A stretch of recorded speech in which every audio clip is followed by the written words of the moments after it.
Hello friends, welcome back to my channel JSSC वाला। चलिए दोस्तों, आज हम लोग केमिस्ट्री का इंपॉर्टेंट प्रश्न करने वाले हैं। केमिस्ट्री इन एवरीडे लाइफ, आप लोग चैप्टर का नाम पढ़ेंगे और झारखंड JSSC सीजीएल का सिलेबस देखे होंगे तो केमिस्ट्री इन एवरीडे लाइफ करके लिखा हुआ है सिलेबस में, ठीक है। तो हम लोग उसको क्या 60 से 65 क्वेश्चन करेंगे। आज हम लोग 15 से 20 करेंगे। इन लोग पार्ट वाइज करेंगे क्योंकि अभी उतना जोश नहीं आया हुआ है, क्योंकि सब लोग फंसे हुए हैं। पता नहीं एग्जाम का क्या होगा, सुप्रीम कोर्ट नहीं होगा, इसके अकॉर्डिंग हम लोग अभी हल्के हल्के काम कर रहे हैं। जैसे सब चीज़ कंफर्म हो जाएगा उसके हम लोग तेज़ी से करेंगे। आराम से कीजिए, कोई दिक्कत वाली बात नहीं। टाइम जब बहुत मिल रहा है हम लोग के लिए, ठीक है। तो आराम से करते, ठीक है। तो केमिस्ट्री का हम लोग प्रश्न देखने वाले हैं, केमिस्ट्री इन एवरीडे लाइफ, जो कि इंपॉर्टेंट क्वेश्चन। यहाँ से एक क्वेश्चन मान के चलते सकते हैं आप लोग। एक क्वेश्चन 100% बना हुआ है, यहाँ से बनेगा क्वेश्चन, ठीक है। देखिएगा आप एग्जाम बैठिएगा तो। झारखंड सचिवालय परीक्षा 2023 टारगेट किए हुए हैं, अभी नहीं तो कभी नहीं। इस बार ASO पोस्ट लेना है हम लोग, ठीक है। ASO का पोस्ट आप लोग खासियत बता चुके हैं, बहुत बार बताए हुए। नहीं पता हो तो जाकर देख लीजिएगा। मिनी IAS क्या बोलते हैं इसको, मिनी IAS बोलते हैं इसको, ठीक है। चलिए, केमिस्ट्री का प्रश्न है, पढ़ो वही जो एग्जाम में आएगा, फालतू का नहीं। क्योंकि फालतू को पढ़ने से कुछ नहीं होगा। आपको भी पता होगा, 3 साल 4 साल आप लोग ऐसे भी एग्जाम दिए होंगे बहुत सारा, पता ही होगा पूरा पढ़ने से क्या मतलब बनता है। अकॉर्डिंग टू सिलेबस काम नहीं कीजिएगा तो कुछ नहीं होने वाला, ठीक है। तो हम लोग सचिवालय पार करना इस बार सिलेबस के अकॉर्डिंग पढ़ाई करते हुए, ठीक है दोस्तों। तो दोस्तों, आगे बढ़ने से पहले चैनल को सब्सक्राइब कर दीजिएगा। यदि नहीं सब्सक्राइब किएंगे तो लेट मत कीजिए, आप ही को घाटा होने वाला, ठीक है। क्योंकि यहाँ पे JSSC के सिलेबस के अकॉर्डिंग काम किया जाता है और JSSC का कोई भी अपडेट आता है सबसे पहले यूट्यूब पर डालते हैं, ठीक है। और हमारे टेलीग्राम चैनल पर जुड़ सकते हैं, क्योंकि वहाँ हर चीज़ का अपडेट हम वहाँ पर डाल देते हैं, ठीक है। टेलीग्राम चैनल JSSC वाला मारिएगा तो आ जाएगा, या फिर लिंक डिस्क्रिप्शन में दे देंगे आपको, ठीक है दोस्तों। तो चलिए, तो हम लोग करते हैं क्लास को स्टार्ट, ज़्यादा समय ना लेते हुए शॉर्ट वीडियो के माध्यम से, ठीक है। चलिए बताइए, किस विटामिन की कमी से डायरिया के साथ त्वचा और एक्जिमा की सूजन होती है? बताइए। Deficiency of which vitamin result in inflammation of skins and eczema along with diarrhoea? बताइए। Ascorbic acid, folic acid, nicotinic acid, pantothenic acid. बताइए। एस्कॉर्बिक एसिड विटामिन C को बोलते हैं, याद रखिएगा, ठीक है। उसको एस्कॉर्बिक एसिड पूछ देता है, विटामिन C का तो पूरा नाम, दूसरा नाम क्या है, तो एस्कॉर्बिक एसिड बोलते हैं इसको, ठीक है। चल बताइए, तो कौन सा होगा इसका आंसर? तो 4 ऑप्शन देख लीजिए, टाइम लीजिए, कोई दिक्कत वाली बात नहीं। इसका आंसर क्या हो जाएगा? निकोटिनिक एसिड बोलते हैं, ठीक है। निकोटिनिक, इसके वजह से क्या होता है, किस विटामिन की कमी से डायरिया के साथ त्वचा और एक्जिमा की सूजन होती है, ठीक है। चमड़े वड़े फूलने लगता है डायरिया के कारण, और एक्जिमा भी सूजन होने लगता है, किसके कारण? निकोटिनिक एसिड के कारण, ठीक है। चलिए, थोड़ा बड़ा कर दिए, लोगों का कमेंट आ रहा था, थोड़ा सा बड़ा कर दिए, जूम कर दीजिए, लीजिए जूम कर दीजिए, इतने इससे ज़्यादा जूम, हाँ चलिए अब ठीक है, अब पूरा दिख रहा होगा शायद। चलिए, dash fibre use to making bulletproof vest, काफ़ी इंपॉर्टेंट क्वेश्चन है, कई बार एग्जाम में आप लोग दिए होंगे, आया हुआ क्वेश्चन है, ठीक है। बुलेट प्रूफ जैकेट बनाने में डैश फाइबर का उपयोग किया जाता है, किसका? Nylon 66, terylene, Kevlar, Lexan. बताइए। तो कौन सा मेकिंग बुलेट प्रूफ? तब बुलेट प्रूफ याद रखना है किससे, बताइए आप लोग। तो याद रखना आपको केवलार, बुलेट प्रूफ केवलार, ठीक है, याद रखना है। इसका आंसर C हो जाएगा। चलिए, नेक्स्ट क्वेश्चन, तीसरा number. What is the bond between 2 amino acid is protein is called? ये देखिए दोस्तों, ये बिहार वाला सीजन में आया हुआ है। ये क्वेश्चन बिहार सीजन में 23 तारीख के सेकंड शिफ्ट में आया हुआ है, ठीक है। यही क्वेश्चन आया हुआ था, what is the bond between 2 amino acid in protein is called? Same question बना हुआ है दोस्तों। और एक पूछा था कि एंटीबॉडी में कितने पेप्टाइड बॉन्ड होते हैं, इस तरह क्वेश्चन पूछा था। ऐसे कुछ था, शायद कमेंट करके आया था, क्वेश्चन पूरा नहीं पढ़ पाए, कमेंट आया था मेरे पास, बहुत सारा क्वेश्चन मेरे पास आया था ना। तो उसमें पूछा हुआ था कितना था बॉन्ड, एंटीबॉडीज में कितना पेप्टाइड बॉन्ड होता है, तो ठीक 4 होता है उसमें, ठीक। ऑप्शन था 4, 8, 9, 5 ऐसे था, तो इसका आंसर 4 हो जाएगा, ठीक है। तो टेंशन मत लीजिए दोस्तों, यदि हमारे साथ जुड़े तो उसके लिए टेंशन मत लीजिए, ठीक है। यही क्वेश्चन आया हुआ था, what is the bond between 2 amino acid in protein is called? बताइए। एक प्रोटीन में 2 अमीनो एसिड के बीच बंधन क्या होता है, तो इसको कौन सा बॉन्ड बोलते हैं, बताना है आपको। तो कौन सा बोलते देख लीजिए, ester bond, glycosidic bond, peptide bond और फास्फोडेस्टर बॉन्ड। तो क्या बोलते हैं इसको? पेप्टाइड बॉन्ड बोलते हैं। इसका आंसर C हो जाएगा, ठीक है। इसका आंसर C हो जाएगा। चलिए, PVC का फुल फॉर्म कई बार आ चुका है एग्जाम में, तो आसान भी है, जिसको पता होगा पॉलीविनाइल क्लोराइड। क्या है? पॉलीविनाइल क्लोराइड, इसका आंसर हो जाएगा। तो बताइए, पॉलीविनाइल कौन सा है, देख लीजिए 4 ऑप्शन में। पॉलीविनाइल क्लोराइड ये तो नहीं होगा, पॉलीफोन ये तो गलत है, जिसका आंसर D हो जाएगा, PVC पॉलीविनाइल क्लोराइड, ठीक है।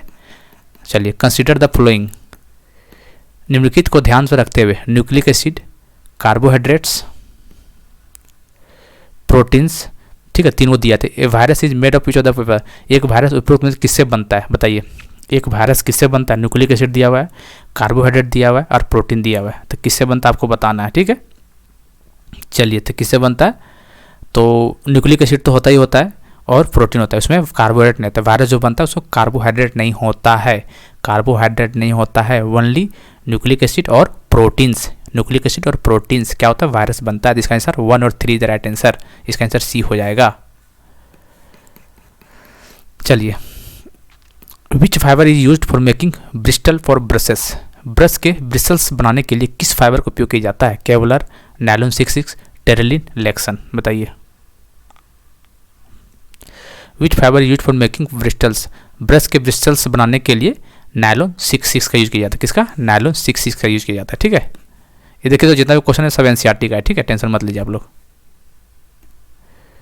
क्वेश्चन में दम है दोस्तों, आप मानो या मत मानो, क्वेश्चन में दम है। ठीक है, यदि आप रेगुलर बेसिस पे देख रहे हैं ना, तो कोई भी एग्जाम, ये नहीं जैसे सीजीएल के लिए इंपॉर्टेंट है, कई भी एग्जाम में बैठिएगा तो आपको क्वेश्चन देखने को मिलेगा यहाँ से। साइंस इन एवरीडे लाइफ से 100% यहाँ से क्वेश्चन मिलेगा, और आपको क्वेश्चन देखकर लग भी रहा होगा, क्वेश्चन तो दिए ही होंगे आप।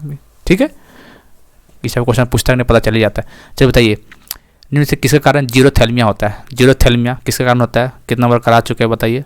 तो विटामिन ए, नाइट ब्लाइंडनेस। ठीक है, इसका आंसर सी हो जाएगा।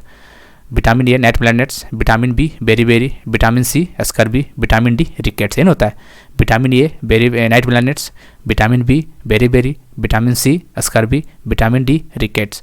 और विटामिन B12 साइनोकोबालामिन पूछ देता है कि इसमें लिख देगा विटामिन B12 में कौन सा एलिमेंट पाया जाता है, तो कोबाल्ट, साइनोकोबालामिन, तो कोबाल्ट पाया जाता है। ठीक है, आपको पता ही होगा full form, cyanocobalamin vitamin B12 को बोलते हैं, याद रखना। ठीक है, चलिए, तो इसका आंसर 3 हो जाएगा। चलिए नेक्स्ट क्वेश्चन आइए, which among the following is false about natural rubber. बताइए, प्राकृतिक रबर के बारे में गलत कौन सा, वो बताना आपको। गलत पूछा, ध्यान क्वेश्चन ध्यान में देना, गलत पूछा हुआ। ठीक है, चलिए, तो एक इलास्टोमर या एक प्रत्यास्थ बहुलक है, इलास्टोमर रबर, तो सही बात है ये। It is an monomer of cis isoprene, या सिस आइसोप्रीन का एक अलग है, तो आपको नेचुरल रबर रखना। नेचुरल रबर का नाम है सिस आइसोप्रीन, ये भी बात सही है। अब गलत पूछा, ध्यान रखना आपको। Natural rubber is a polymer of chloroprene, नहीं, सिस आइसोप्रीन होता है, तो क्लोरोप्रीन नेचुरल रबर का नहीं होता, सिस आइसोप्रीन होता है, इसका मतलब यही गलत, इसका आंसर गलत हो जाएगा। ठीक है, गलत पूछा था। चलिए, डी ऑप्शन क्या है, it is heated with sulphur compound to improve improperty. बहुत इंपॉर्टेंट क्वेश्चन दोस्तों, ये यूपीएससी के एग्जाम में आ चुका क्वेश्चन, ये सच्चाई बताया दोस्तों ये, कि नेचुरल रबर को इसका प्रॉपर्टी इंप्रूव करने के लिए क्या एलिमेंट यूज किया जाता है, तो याद रखना सल्फर को यूज किया जाता है। ठीक है, याद रखिए, क्वेश्चन उल्टा भी पूछ सकता है। सल्फर को यूज किया जाता है to improve its property, natural rubber का इसके गुणवत्ता बढ़ाने के लिए सल्फर का यूज किया जाता है, इसका आंसर सी हो जाएगा।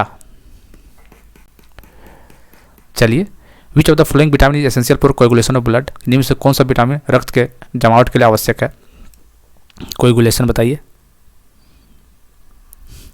तो कौन सा है, विटामिन ए तो पता है, night blindness, cyanocobalamin, vitamin 12, vitamin D rickets है जो कि हड्डी से रिलेटेड है, तो ये ब्लड कोएगुलेशन विटामिन के, ब्लड कोएगुलेशन विटामिन के, इसका आंसर सी हो जाएगा। चलिए 10 नंबर है, निम्नलिखित पर विचार करें, enzymes and proteins can be correlated with each other with the following veg.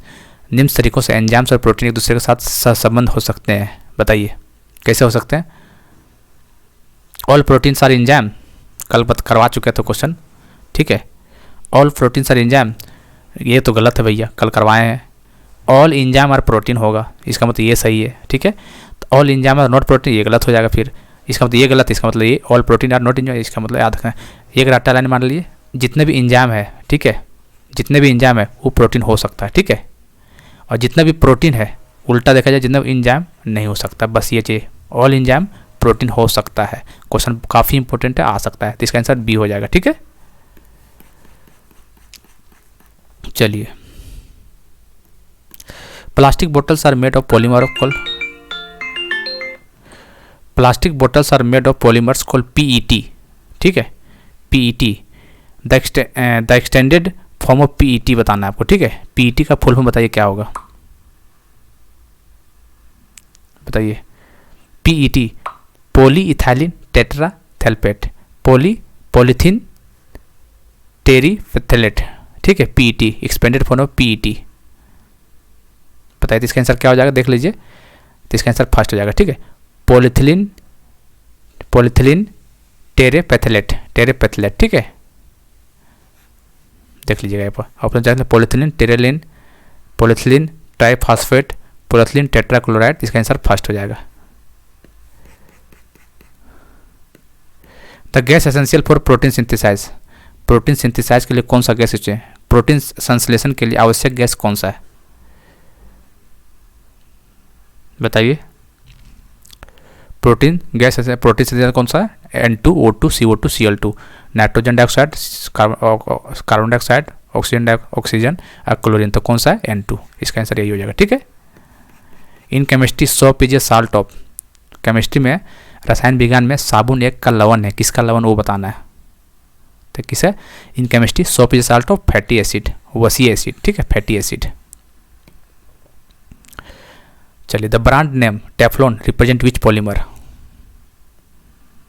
तो ब्रांड नेम टेफ्लॉन किस बहुलक का प्रतिनिधित्व करता है, पोलिस्टरीन, पॉलीप्रोपाइलिन, पॉली टेट्राफ्लोरोइथिलीन और पॉलीथिलीन टेरी प्लेथलेट। ठीक है, टेफ्लॉन का क्या वो प्रॉपर्टी बताना है आपको। ठीक है,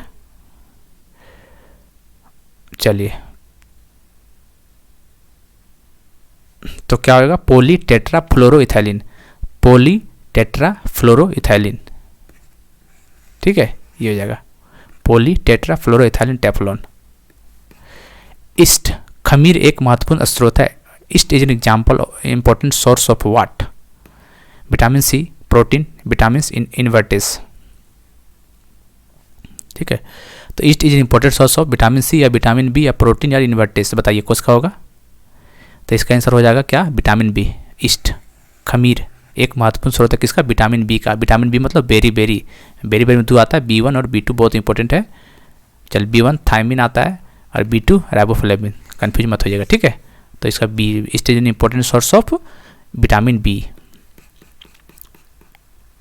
चलिए, which is widely use to in the plastic industry for manufacturing bakelite, bakelite के निर्माण के लिए प्लास्टिक उद्योग में व्यापक रूप से किसका उपयोग किया जाता है, इथाइल अल्कोहल, फिनॉल, ऑर्थोक्रिस्टोल, कैटेस्कोल, बताइए। बैकलाइट हमको दिमाग में रखना है, फिनॉल फॉर्मेल्डिहाइड, फिनॉल, तो फिनॉल से फिनॉल याद रखना है आपको। ठीक है, इसका आंसर बैकलाइट से फिनॉल हो जाएगा। The alkaloid naturally found in coffee, cola nut, coffee, coca और कोलनुत के प्राकृतिक रूप में पाए जाने वाला एल्कोलाइड है कोकीन, मॉर्फिन, टैनिन, कैफीन, तो कॉफ़ी से कैफीन। ठीक है, याद रखना, इसका आंसर डी हो जाएगा, इसका आंसर डी हो जाएगा। चलिए, last question of the day हम लोग करते हैं। ठीक है, इंपॉर्टेंट क्वेश्चन दोस्तों, इसका PDF हम टेलीग्राम में डाल देंगे। ठीक है, टेलीग्राम JSSC वाला, ठीक है, वहाँ पे PDF दे देंगे, उसका आंसर के साथ दे देंगे, लिंक डिस्क्रिप्शन में मिल जाएगा आपको। ठीक है, which of the following is used as raw material for the manufacture of rayon, rayon के निर्माण के लिए कच्चे माल के रूप में निम्नलिखित में से किसका उपयोग किया जाता है, रेयॉन, बताइए, कोयला, पेट्रोलियम, सेलुलोज, प्लास्टिक। तो याद रखना है, रॉ मटेरियल यूज करते हैं हम लोग रेयॉन को बनाने के लिए, तो कौन सा होता है, सेलुलोज होता है। ठीक है, कौन सा होता है, सेलुलोज। ठीक है, इसका आंसर सी हो जाएगा। ठीक, आई होप कि आप लोगों को क्वेश्चन बहुत पसंद आया होगा। तो देखिए दोस्तों, बहुत मेहनत कर रहे हैं आप लोग पीछे, तो आपको करना कुछ नहीं, चैनल को बस शेयर कर दीजिए, बस यही आप लोग चाहते हैं। ठीक है, शेयर कर दीजिए, वही आप लोग चाहते हैं। ठीक है, चलिए, तो फिर मिलते हैं अगले वीडियो में, तब तक के लिए जय हिंद, जय भारत।